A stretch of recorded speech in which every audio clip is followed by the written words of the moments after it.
Hiya! I'm on my way to do some private tuition for a client about 3.5 miles from where I live, and I thought you might like to come along and we'll compare this commute on the e-bike to the same commute in my car. I suppose we're seeing a very clear benefit right now, and that's that I'm on a bus route.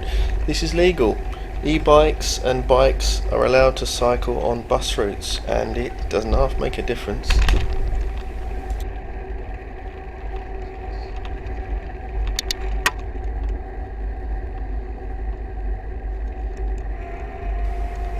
You probably just heard the electric motor come in there. I use the throttle, 250 watts.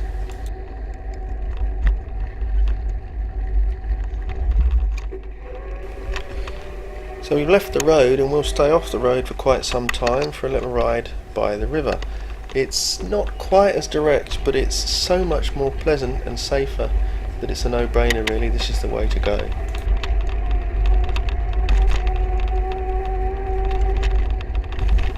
See how much more with the people, with the world you are on a bike.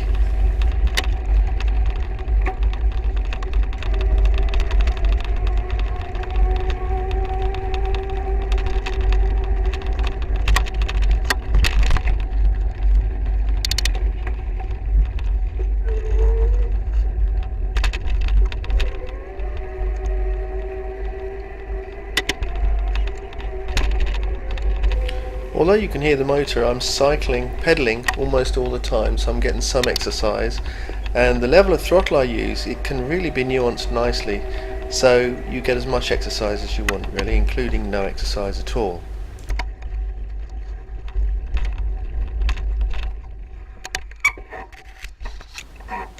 This is very low, you have to bend down, and I always walk under this, don't fancy ending up in the river.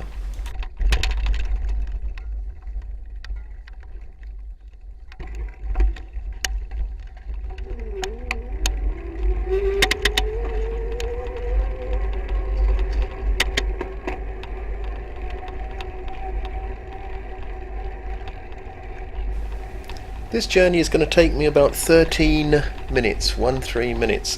The same journey by car, not driving down here of course, but the same start and end points, I have to allow 45 minutes to make sure I get to the client on time. So on time grounds alone, it's massively preferable. Now there is a special case for this journey, and that's that some traffic lights down the road are badly set so that they're very inefficient and they cause traffic to back up all the way into Bedford from Kempston. I have reported it to the council, they think they know best.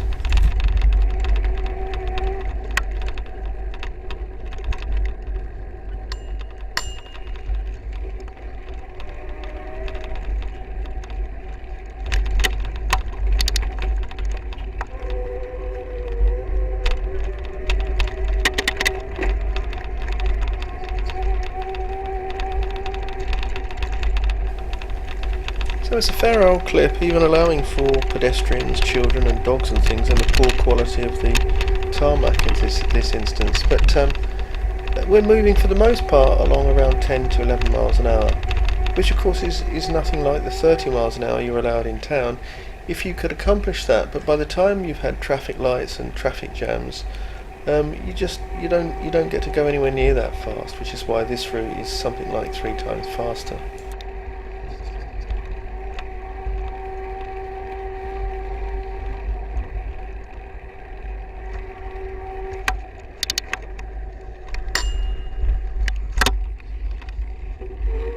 In case the bell makes you uncomfortable, I'm always really courteous and make sure people can hear me coming, smile and make eye contact and say thank you where appropriate.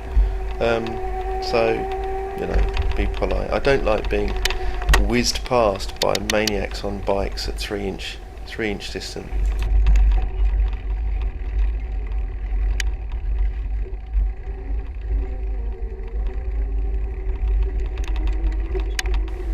Here's a good example where an e-bike has something to offer. If you're tired or your knees hurt, you can just switch this bridge off, basically turn off the incline, and it's like you're cycling on a flat when you use the throttle. Or if you fancy a bit of a workout, just don't use the throttle. So lots of personal choice in there.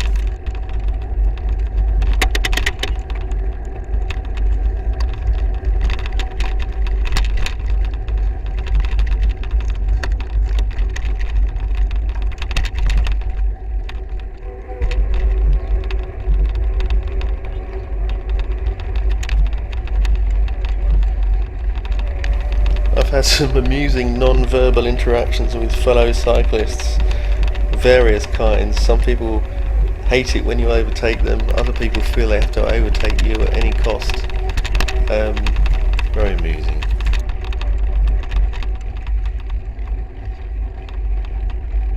Now we're coming to the end of I guess we're at the end of the river interlude, and we're about to re-emerge back onto the main road which takes you from Bedford to Kempston, but we won't be cycling on the road, we'll be going into the park which runs alongside the road. Have a look at the traffic on our left. You see it crawling along? This is nowhere near as bad as it usually is. This is what it's like from inside my car when I had one. It's still actually a little bit better than it usually is. You sit stationary for so long normally, and it's all caused by some traffic lights at the top of this road, which, as I mentioned earlier, are stupidly set so that traffic going the other way flashes and then the lights are green for a period when there's nothing that needs a green light. Meanwhile, the traffic is 2 miles long back into Bedford in this direction. If you're built like me, then the stress of having traffic lights that are mismanaged, of being in traffic where, there's no real reason why it needs to be this way, it's just down to general human incompetence. It makes me miserable. It's probably an illness. In fact, it's just come to me that one of the major benefits for someone like me is control.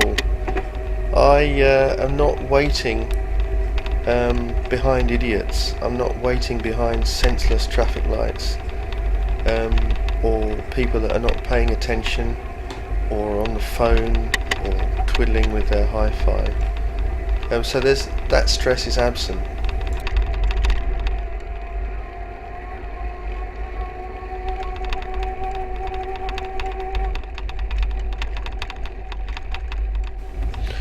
And then you get to add in all the other things like no fuel expense, no tax, no MOT, no insurance,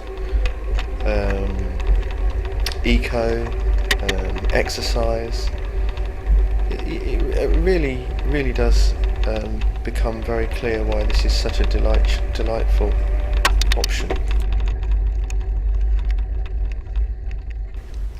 This, by the way, is the junction that causes all the trouble.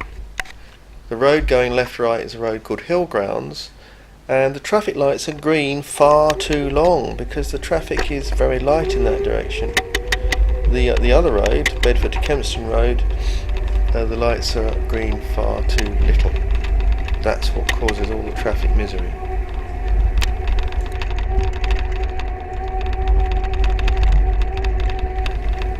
The further away you get from traffic, the less stress there is.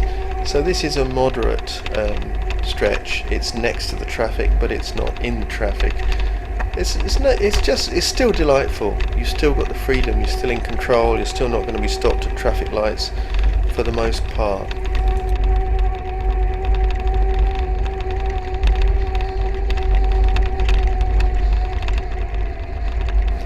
In terms of the effort I'm putting in, I'm not noticing it. The motor's on all the time. I recall I used to cycle out to Kempston regularly on the way home from work because I used to live in Kempston, and this is actually all uphill, and it's a bugger. It's a slight hill, but it goes on and on and on for at least a mile.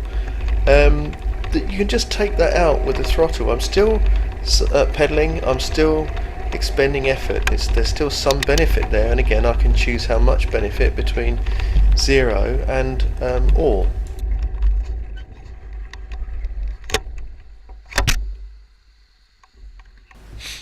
So we're just over 9 minutes into this journey, and this is the first time I've had to stop for traffic.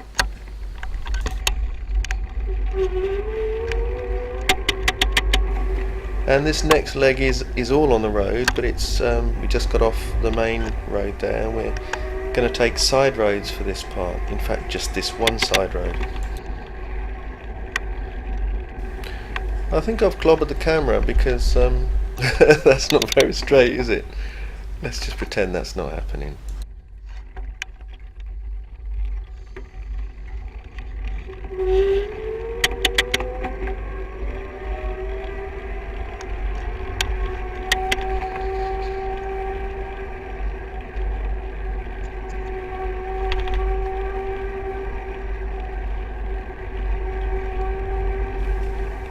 less than 3 minutes to go. We've been on the road about 10 minutes now since we started.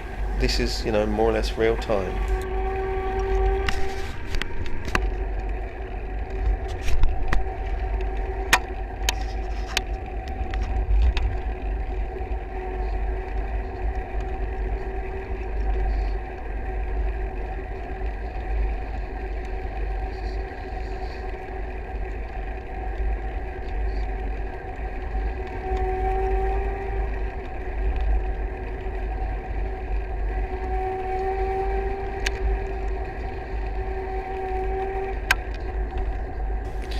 The boring stretches have their own appeal.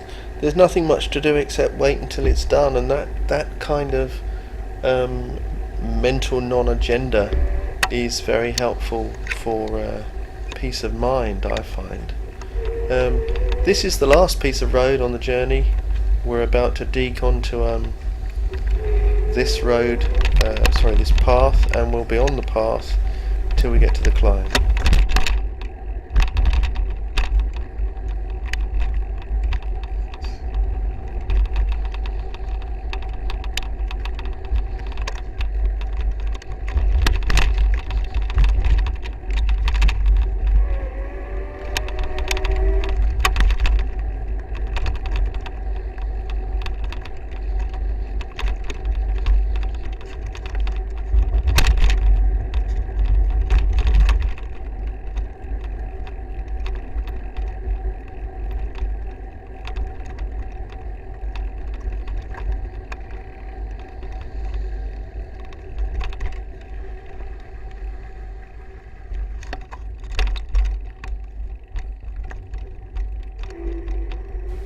This is another little area where you're really in with the people and the place in a way that you're just not in a car. So it's a bit like company. It doesn't seem like it's a solitary activity somehow. And I hadn't really thought about this until I started making these videos. I love to see the little kiddies. I know you're not supposed to say that these days, but little kids make me happy. And they're all walking home from school, with or without their mums, with or without their balls or their bits of kit and satchels and stuff. And it's just wonderful.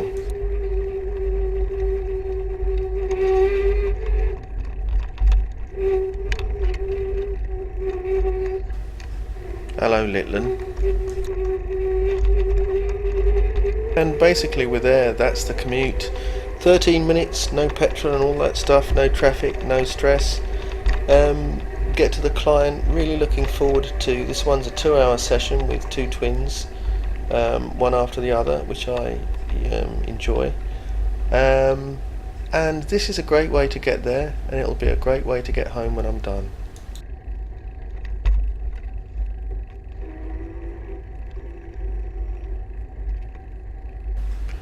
Well, I hope you enjoyed it, found it informative. If you want to see more like this, then please consider subscribing.